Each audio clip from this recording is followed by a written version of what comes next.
As salespeople and entrepreneurs, we often think of our job is to convince, but more often our success depends on our ability to connect. Whether you're leading a team or closing a deal, the way you listen, the kinds of questions you ask, basically the way you connect can change everything. So let's have ourselves a pocket-sized pep talk because we're going to explore the styles of questioning that build trust or break it, and we're going to tap into a source that isn't often connected to business scenarios. If you want to sharpen your communication skills and lead with impact, this episode is for you. A Pocket Sized Pep Talk, the podcast that can help energize your business and your life with a quick, inspiring message. Now, here's your host, Rob Jolles. Today's guest, Dave Shipler, is a Pulitzer Prize winning author of 9 books and a former New York Times correspondent in Saigon, Moscow, Jerusalem, and Washington. He was executive producer, writer, and narrator of 2 PBS documentaries on the Arab-Israeli conflict and has taught at Princeton, Dartmouth, American University, and the University of Southern California. His latest books are a poetry collection, The Wind is Invisible, which will be on sale soon, and a novel, The Interpreter, set at the end of the Vietnam War 50 years ago. Happy to have you with us and welcome to the show, Dave. Really nice to be with you, Rob. Well, it's a pleasure. And I promise I'm going to get at those books. But, when I was wrestling, Dave's laughing because I had to wrestle him in here. But so I'm letting everybody know this was a wrestling match. But he's here on a dare because I think I see connections here. But I want to see where it takes us. So as a correspondent, I'm assuming your job was to provide news that was less than obvious, information not every source eagerly felt like providing.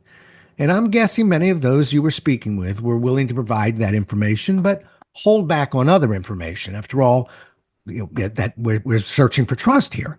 So we too have people we communicate in the sales world, in the entrepreneurial world, who tell us some of their story, but not the whole thing until they trust us. So let's start there.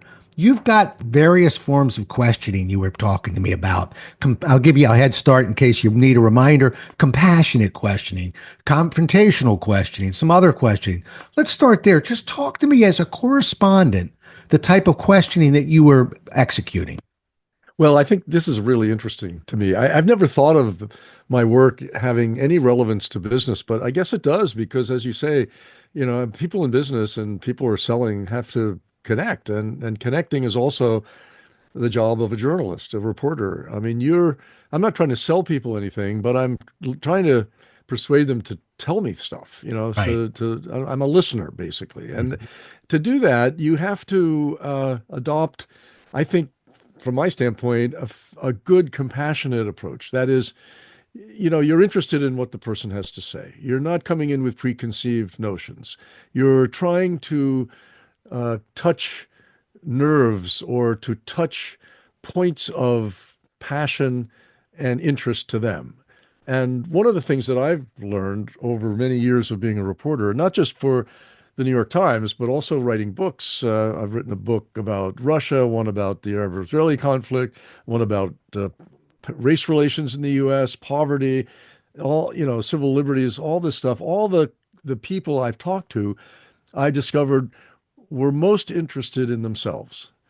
I mean, people would ask me, how do you get people to talk about their inner lives so much? And it's not very difficult if you're interested, because the favorite subject of everybody is ourselves. Let's face it. And yes, there are secrets. We have compartmentalization. We don't open up everything to everybody, and especially to a stranger.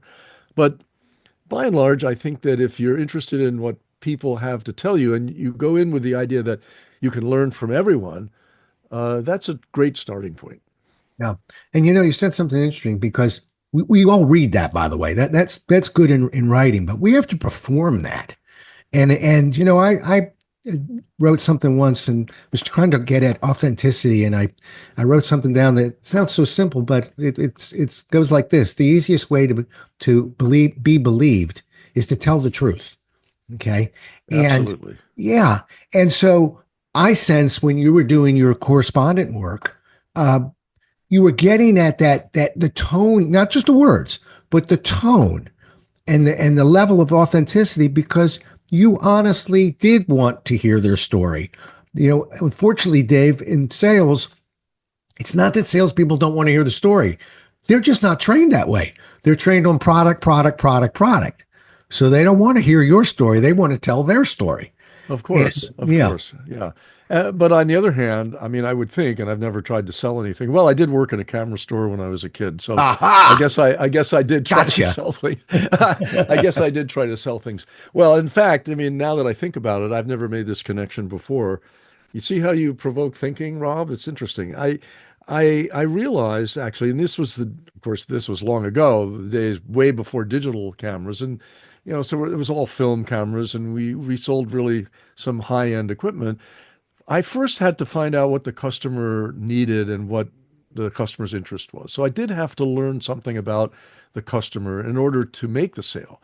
Right. Now, some people did come in already, pre-programmed from the Ed Sullivan show the night before about the particular Kodak camera they wanted to buy, and they didn't ask any questions, and they just asked for that. It was a little scary, actually, how much of automatons they were. But for people who wanted a good 35 millimeter camera, I had to know a lot, first of all, about it. And then I had to kind of find out where they were coming from and make the connection so that we were on the same page. So in a sense, there is something to that. Yeah. Right.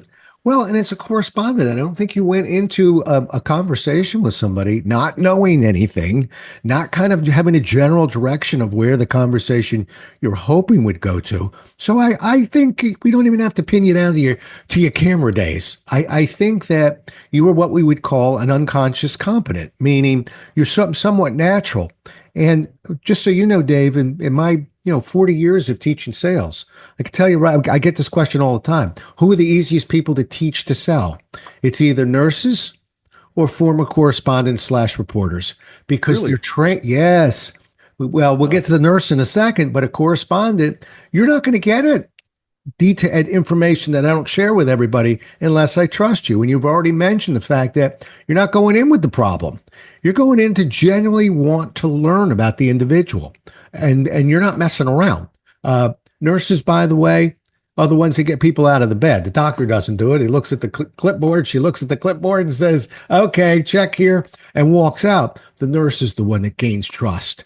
The nurse is the one that creates urgency. So they're two very classic professions that do a lot more selling than they think they do. Well, let me kind of divide up people into, from a reporter standpoint, into Okay, various categories cool. because, as a reporter, you deal with government officials, sometimes corporate spokesmen, heads of organizations, politicians, but then you also deal with ordinary people, and you want their personal stories and their experiences with whatever issue you're dealing with. And I'll tell you one very, to me, surprising thing that happened to me when I was working on my book, The Working Poor, about poverty in America. I met a woman who was married and had three kids, who within the first 30 minutes of our interview uh, told me that as a child she had been sexually abused, and she told me that her husband didn't even know this.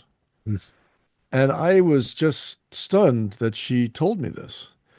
And then, as time went on, other women I interviewed would also tell me about this issue in their childhood. And the reason they were telling me is that they felt the experience was so traumatic, it made it difficult for them to establish love relationships, good relationships with men, and to be emotionally open, which you have to be as a parent, of course.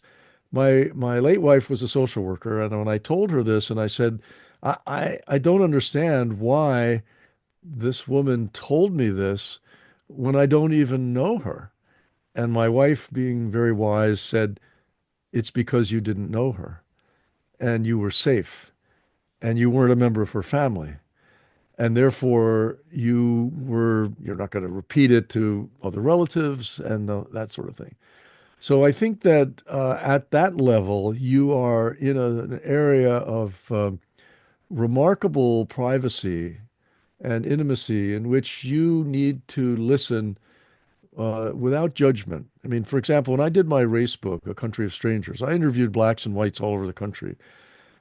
Blacks, a lot of people said to me, wow, how come it must have been hard to get black Americans to tell you, talk about race? I said, on the contrary, it was much harder to get whites to talk to me because I was trying to probe prejudices. Black Americans were got kind of a kick out of some white guy coming in and putting race in the middle of the table and wanting to know about their experiences because they hadn't had that experience before of a white person listening to them. So they were interested in what I wanted to hear and they wanted to tell me. Now, I don't know what they didn't tell me, but they told me a lot. So I think that curiosity and openness and being, conveying a spirit of genuine interest in somebody without making judgments is very important. Like in the race book, I listened to white people talk in racist terms, and I never made a judgment out loud about them, about what they were saying. I mean, I did not, of course, I didn't say, oh, yeah, right on. I just was neutral. I was just taking notes or doing a recording. Because I think at the moment I expressed any kind of repudiation for what they were saying, they would have shut up. Yeah. They would just have stopped talking to me. And they need, and at the same time, I was very careful not to indicate any agreement with racist attitudes. I didn't want to play that game of making them feel that I was kind of on the team of the white people bad-mouthing blacks. I felt that would have been completely unethical and antagonistic to everything I believe. But I refrained from being a judge about what people were telling me. Yeah, and I think you just hit a key piece there because, listen, there isn't a salesperson, entrepreneur, business person who hasn't heard might be a good idea if we listen a little bit more. They all know it, but they are what we would call unconsciously incompetent. They kind of don't know that they're not doing it. In their mind, they think they're doing it. So it seems like a very natural thing for you. But if you were trying to process this, give me one or two tips. If somebody's listening right now going, I know I've got to be a better listener. What one or two things would you say, not to convince them to be a better listener, but to tell them how? I think it also it depends. Well, let me start that again. I think in part it depends on where you begin the conversation. And where you begin the conversation depends on the person you're talking with and what you want out of the conversation. So, for example, as I was working on I'll just talk about the novel, The Interpreter, for a minute. Okay. I worked with a Vietnamese interpreter in the war, toward the end of the war, who was very, very good at relaxing people. And the fictionalized character in the novel is also very good at relaxing people. So he goes up, you go into a village and you're an American. You're obviously an American in a war where both sides are competing for influence. People tend to tell an American what they think he wants to hear. So you had to be careful to get past that. And the interpreter is very good at getting past that. So he will kind of gesture to the correspondent to stay back for a few minutes. And then he'll go up and he'll talk to some of the villagers. He'll use body language. He'll start laughing. He'll tell jokes. He gets them laughing. And then he'll motion for the correspondent to come up with his notebook and start taking notes. And by then, hopefully, the villagers have gained trust in the interpreter and the person he's working with so that they feel safe enough to tell their stories. Now, the same thing in a way happens when you're speaking the language. So in the case of working with people in poverty who had never been interviewed before by any reporter, what I would do is I would start with the present, with the moment, not with their family history. I wanted their family history. Ultimately, I wanted to know how they got to where they were. They were working mostly, but they were earning such low wages that they were in real trouble financially. But I wanted to know how they got to this place. what their family backgrounds were, what their educational backgrounds were, what their work history was. But I couldn't start there chronologically because most of these folks were living in the present day to day, paycheck to paycheck. So what I would ask them in the beginning was, tell me about what's happening with you now. You have a job. Where? How do you like it? Is it working okay? What do you get paid? Are you be able to make ends meet? And that conversation was actually very fluid because it was their daily experience. And once you get into that, then you can try to piece together the more distant backstory of people. So that's one of the techniques is to figure out where to begin. And I would assume it's similar in being a salesman. As I mentioned, I worked in a camera store, as a teenager and in college, and I had to know what the customer wanted and what kind of use he was going to make of the camera before I could give him any advice. So it's kind of the same thing in a way. Yeah. Did you were you consciously aware of open questions versus closed questions when you would? Absolutely, absolutely. Sometimes I would mix them up because sometimes I wouldn't understand clearly what someone was saying. So I would say, I would suggest an answer to make sure I was correct about that. That's dangerous though, because you can lead people into giving answers that are not quite on target. So I prefer open-ended questions, Yeah. and it depends on the situation. So, for example, as a reporter, especially covering the State Department, I had to get information from officials who probably didn't want to give it in most cases. Most of it was on background, meaning I couldn't quote them, which might make you think it was more honest and thorough than it really turned out to be in most cases. But so in that kind of situation, I might start with open-ended questions. Well, tell me what you think now of the relationship between the U.S. and Israel, given all the problems that are going on. How does this look to you? Uh, in that kind of question, you are deferring to the expertise of the official, which is a good thing, and it's honest because you do want to know what the person is thinking. But then it opens up conversation in which you can say things like, you know, does the president is the president feeling somewhat estranged from Netanyahu because Netanyahu is not coordinating and you're not coordinating talks with Hamas and that, or what do you think is there a limit to what the U.S. is willing to let Israel do in Gaza? I mean, what about the food distribution? I mean, you can get very specific and very detailed, but I think it's always a good idea to begin, or at least make sure you ask open-ended questions, because that transfers the authority of the conversation to the person you're interviewing. It allows the person to be the agent of the conversation in a sense, and to not feel interrogated. Yeah. Because sometimes officials who feel interrogated are really going to clam up. Yep. Oh yeah. And that's the argument against. The argument for, and I'm saying against closed questions, is you're absolutely right. I wish people would stop looking at it as so black and white. Closed questions confirm information, test understanding, allow us to summarize a little bit. So they have a place. I think it's not an all or nothing, but we want to be leaning a heavier percentage open early and maybe close later. I'm curious about one thing. You were talking about using an interpreter, and in sales, we try and read a room, so to speak. As a journalist, I'm assuming you do that too. But when you're using an interpreter, how do you read the room? How do you read that individual? Is it all nonverbal, or do you just count completely on the interpreter to help you read the individual? I think if you're using the interpreter cross-culturally, you are counting on the interpreter primarily. Mhm. You can get a sense, you can read body language, but by and large, you need an interpreter who is very tuned into the culture, is fluent in English, and somewhat tuned into American culture too, and American journalism at least, understanding what makes a story, what information you need, Yeah. and who is completely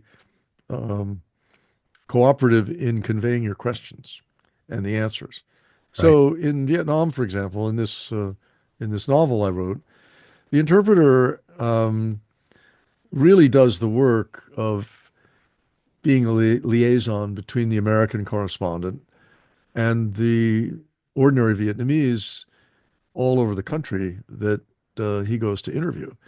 There's no way that the American who doesn't speak Vietnamese, maybe he speaks a few words, but not enough to have a conversation. There's no way the American, having just parachuted in to the country, basically, can understand enough to read the room, as you say. So that you need a really good interpreter to do that. And I've had really good interpreters there in Vietnam. I've had really good interpreters in the Middle East. And the other thing really good interpreters do is to keep you safe, which is not something I guess most people in business need to think about. But although overseas they do, for sure, in certain places. But by and large, it's a very and being able to keep you safe, by the way, requires a sixth sense to read not just the room but the street. Is the street too quiet? What does that mean? And if it is too quiet, and I've had this experience multiple times in various places. During the war in Lebanon, I had this experience dramatically where we were driving up a road. And it was very quiet, and my interpreter was also a photographer, an Israeli photographer who spoke Arabic, got really a bit nervous, and finally saw this elderly man walking along the road and stopped and asked him in Arabic, what's up ahead, and the guy said, the Syrian army. And I never saw anybody do a U-turn so fast as this Israeli interpreter photographer who, just got us out of there very quickly. It would have been quite bad. So, so that's part of reading the room, so to speak, Right. reading the environment. Right. So when you sense resistance or defensiveness in someone that you're interviewing, uh, how do you work through it? I get that scenario that you just laid out, but now you're actually working through your interpreter and you're just sensing a resistance. You don't seem like the guy who just sort of packs up the pad and walks away. Do you clarify? Do you try and seek information as why there's resistance, or do you just try and subtly go around it? Well, I think I would ask the interpreter why he thinks there's resistance and let him kind of give me some ideas and some ideas about how to overcome it. It could be that you just go on and you do maybe move on to someone else. If it's an Right. official you really need information from, then I think you hang in there a bit. One of the techniques I've used is a technique I understand that therapists use, which is silence. So if you ask a question and the person doesn't answer, most people are uncomfortable with prolonged silence. You can just sit there for a while and wait and wait and wait and wait until, in fact, there was a very funny TV series called The Residence on recently. It's on, and you can, Netflix. It's on and Netflix. Netflix. It's really fun. I've And the seen it. I've been yeah, watching the it. the detective uses that technique Oh sometimes. yeah. She just sits there and and pretty soon the person starts to spill the beans. It's really funny. But so, no, I mean, reporters use that technique sometimes. It's hard. I must say it's difficult. I Yeah. find it hard not to fill the gap of silence, but it sometimes works. The other thing you can do is you can be confrontational. I mean, if it's, especially if it's an official, I mean, if it's an ordinary person, well, I mean, what's the point of that? You don't want to make people's lives miserable. But I've heard, I won't mention because I have to be a very famous journalist. I was actually in his house some years ago, and he happened to be on the phone with a source, and he was really berating this source and telling him that he really needed to come clean. It's going to be, a problem for him if he didn't, and he's going to be, unhappy with the results. And I think that is a technique that I find difficult to use because I'm just not that kind of person, but it can be effective. I mean, I think especially with officials, you have to, if you're doing a story that's about a confrontation or a conflict, I mean, it's really worth making clear to the official that you're trying to get their side of the story and that without it, there's going to be a story anyway, just without their side. So if they're reasonably rational, they can figure out maybe that they ought to give you something. Right. There's one other technique, and I've used it occasionally, but not much, where you hear something from somebody, especially if it's told to you off the record, meaning you can't use it, but it's kind of an enticing piece of information, and you have to confirm it. Even if it's told you to you on background, you probably need to confirm it by getting another source or two. You can call somebody up and you can exaggerate what you've heard and say, I heard this. I heard that, the U.S. was sending 25,000 troops to Qatar. And you're hoping that the source will say, oh, no, no, no, it's only 10,000, which might be actually what you heard. I'm not in favor of deception, as a policy, but excuse me. I'm not in favor of deception as a policy, but sometimes if you exaggerate what you've heard, the person will come back and correct it, and bingo, you've got Right. your story. Right. See, I'm quite sure you didn't use that one in the camera shop. That I would, did not know. No. back to what you said, there's a technique that I've always loved. Silence is, by the way, amazing, but a relative of silence is very short questions. And one of the best questions that I love that's almost equivalent to silence is the word and. Because a lot of times when somebody's Very good. talking, rather than Yes. silence, another approach is just to say, and. Yep. Very good. And there'll Very be a good. little pause. It's like, well, then we did that, but there's more. And that's what we're doing. That silence is saying, I think there's more to this story. Right. So, Right. but I think the mistake, Dave, that people make is that follow-up question, rather than being silent or one word, is lengthy, and it begins to provide part of the response that the interviewer is looking for. So what you're saying is, and we begin leading the witness. So yeah, that's a really bad approach. yeah, Putting words in the person's mouth, and I think the idea of just saying "and" is good. yeah. Also, you could just say, "Tell me more about that." Mhm. Or one thing that I have often said is, "Well, what do you mean exactly?" Yeah. And that opens up more detail, hopefully. Yeah, and there comes that curiosity part that you mentioned. All right, let's Right. talk about that book of yours. You crossed over. You left us. The business authors. What happened to you? I You got be, into fiction. Yeah.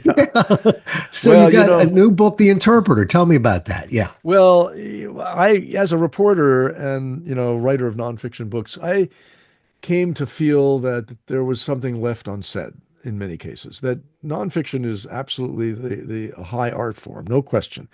But everything's got to be footnoted, double checked, accurate. And sometimes in writing about issues that are deep and broad, there's something beyond what you can document. And if you spend enough time thinking about a particular issue and trying to unpack it, so to speak, you realize that there are elements of truth that are beyond your reach as a nonfiction writer. And I read fiction, I love literature. I understand that the value of literature and of good theater is that it speaks to us at deep levels, that there are human foibles and strengths and yearnings that you might not be able to document if nobody actually gives you that quote, but that they are real and they exist and they're part of life. And therefore, to convey those, you do need to do fiction. So in this case, I had been thinking for quite a long time of writing something about Vietnam.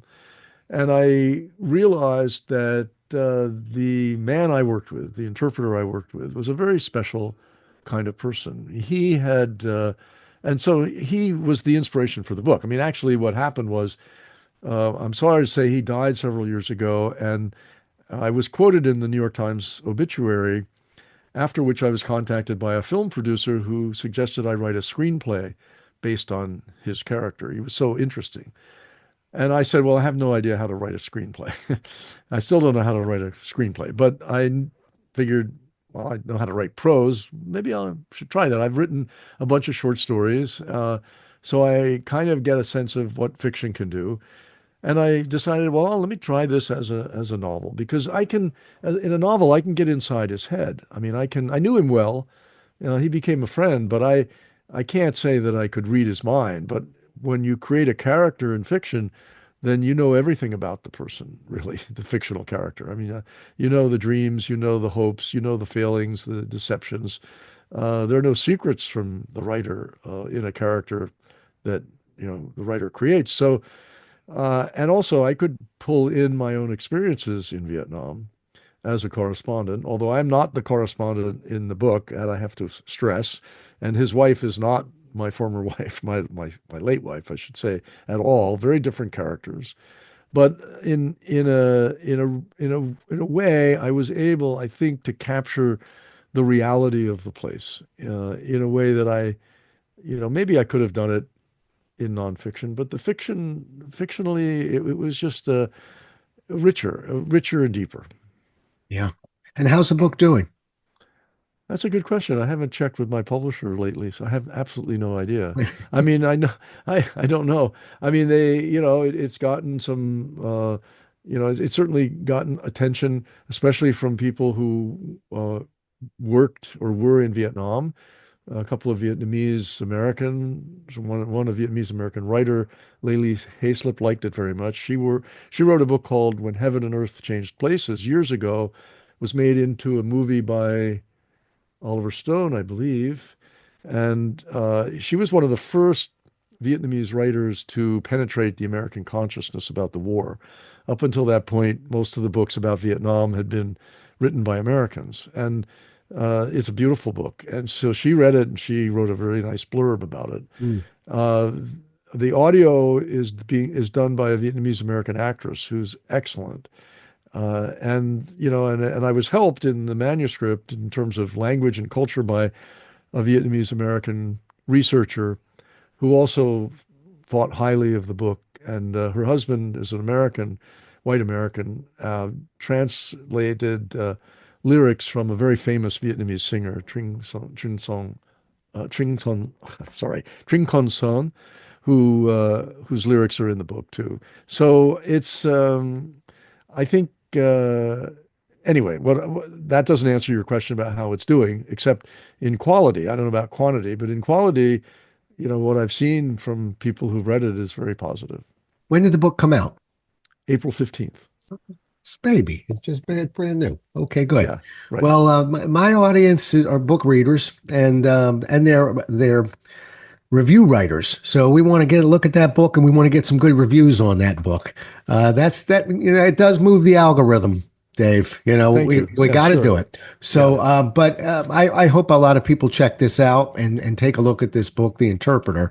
Uh, you know, this is me trying to kind of crowbar myself back into your life. But I was thinking, maybe I wonder if Dave agrees that, what an interpreter is doing with you. A lot of times we're interpreting the information we're getting from our clients. And by that, I mean, we're trying to take what problems they have or needs that those problems are requiring or shaping and translate those into solutions. And the better job that we understand, the better job that we can do that. But this is not really a question as much as me flailing and saying, I did think I was curious if you could see a connection there between you kind of counting on that interpreter and us counting on our own interpretation of what the client's saying and what we're providing and making sure that we're lining up the same way. Well, that makes Uh, sense to me. I Yeah. mean, broadly speaking, we're all interpreting all the time. I mean, Yeah. we're the interpreter is that you use in a foreign country is going from one language to another, but also going from one culture to another, and he or she is interpreting history as well and context and explaining. And the reporter is interpreting what reporter gathers, the information you gather. I mean, you're selecting all the time also. Right. You're choosing whom to interview. You are taking notes and you don't write down every single word because you can't. You're not a stenographer. And then out of those notes, you pick things that make sense to organize into a story or an article or a book. The process of writing itself is interpreting because you're rethinking what you've received in terms of information, whether you're writing nonfiction or fiction. The writing process is very much of an interpreting process. So I Yeah. think if you look at it broadly, almost every endeavor, whether it's medical research or business sales or politicking, is interpreting. I mean, candidates have to interpret what their constituents want. They have to read the room in the broadest sense, as you say. And I think for a good journalist does that. A good journalist goes into a situation and tries to get not just the words of the person, but the entire context. And a good interpreter really ought to be for a journalist, really ought to be a good journalist too. I mean, that's the ideal, because Yeah. a good interpreter can then understand what the journalist needs. Yeah. When you say that, I'm feeling bold, a little more bold over here because I agree. And I do think that, the customer, in a sense, they do speak a language. And I'm going back to your camera days now, but, most people don't say, I need an F stop, the touch. They don't speak that language. That's your language. You're the camera guy. What we speak is, there's a lot of fast movement. I'm trying to slow it down somehow. And let's leave the camera world. A lot of times the clients will speak a certain language. I sold for Xerox. They didn't ask me for a machine that duplexed. They said they sometimes they're copying on two sides and they want to simplify that. Okay. We would interpret that and bring it into our language of duplexing and begin to connect their language to our language.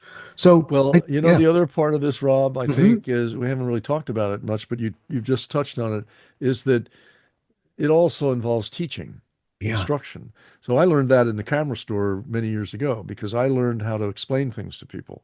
Right. And that's definitely part of journalism. You're not only are you receiving information, you are getting to the point where you need to explain what you've learned to other people, readers in my case. And I think that must be true in business, that you got to be able to explain. I mean, if you're selling stuff that's, complicated, then you got to explain to the potential customer how it works and why it's a good product. I mean, and I think that, for a journalist, it's not that we're selling things, but we're teaching all the time. And the process of doing that, the process of teaching also instructs you. So you keep learning while you're teaching. I mean, I've taught a few college courses, and I realize that there are so many levels of understanding of issues. And one is you listen, you interview, you take notes, then you write. But then when you feed it back, you're teaching. And then you're learning even more about what you thought you understood as you're teaching students or readers or potential customers, I suppose. I mean, Yeah. I would think that somebody in sales would really learn a lot about what he's selling in the process of actually doing that. I mean, probably more, more than you knew when you started, but you have to understand what the customer needs to know. And as a reporter, I think you have to be able to put yourself in the shoes of the reader. I mean, I sometimes at the New York Times, I'll tell you, I used to get annoyed at editors who would call me up to the desk when I was in the newsroom as a young reporter and start asking me questions about the story I just filed up there. And some of the questions were perfectly legitimate in the sense that I had left holes in the story and I shouldn't have. I should have given the guy's age or, his occupation or whatever it was that was relevant. But some of the questions seemed hopelessly naive to me.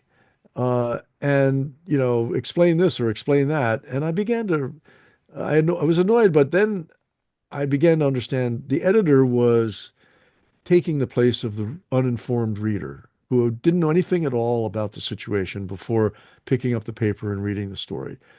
And therefore, the editor was like the proxy for the person who wanted to know what on earth was going on. And I had not really told them very well about that. And so when I began to understand that, I began to write differently and probably better, I would hope. Yeah. It's amazing. It really is. And, I'm just listening to you, I keep hearing more and more connections because you were talking about feeding it back to the client. Guess how we feed back all this knowledge we have in the back to the client's language. Right. You know, Right. You're interpreting by doing that. exactly. That's exactly what we're doing. I mean, you might know how, an intricate piece of, like if you're selling medical equipment, for Right. example, I Right. can imagine that you might know a lot more than anybody needs to know, anybody else Right. needs to know Right. about how it all works. But depending on the person you're trying to sell it to, you gotta, I don't say dumb it down, but you have to, Put it reinterpret back it in their and, language. That's in their we language. won't say Yeah. dumb it down, Dave, but we'll say put it back in their language is basically simplify the message. That's what Right. they're buying, right? Yeah. Yeah. Yeah. We'll make a salesman out of you yet. All right. uh, Dave, how do people get a hold of you if they want to reach out to you? Well, I'll give you an email address that works quite well most of the time if Comcast, participates fully. It's DKShip. That's DKSHIP at Comcast.net. Good. And I'm talking Dave into getting a little more active on LinkedIn too. So, you know what? Keep an eye out. You might see him pop up on LinkedIn here or there. So we're going to bring you into this century. Stay with me now. Yeah, my kids do think I should join the 21st century. There we go. Listen, it has been a pleasure. I met Dave at a panel, and I just feel you're a wealth of information and just a really interesting guy to listen to. I could go on for another hour, but I'm just really grateful that we were able to carve out this time and spend some moments connecting what you do and what we do. And I think you did a brilliant job. Thank you. Well, thank you, Rob. I appreciate this, and you made me think in some different ways, which is always a good way to spend part of the day. Good. Well, we'll do it again as well as we can next time, everybody. Until then, stay safe. Thanks so much for listening. If you enjoyed today's show, please rate and recommend it on iTunes, Outcast, or wherever you get your podcasts. You can also get more information on this show and Rob at jollis.com.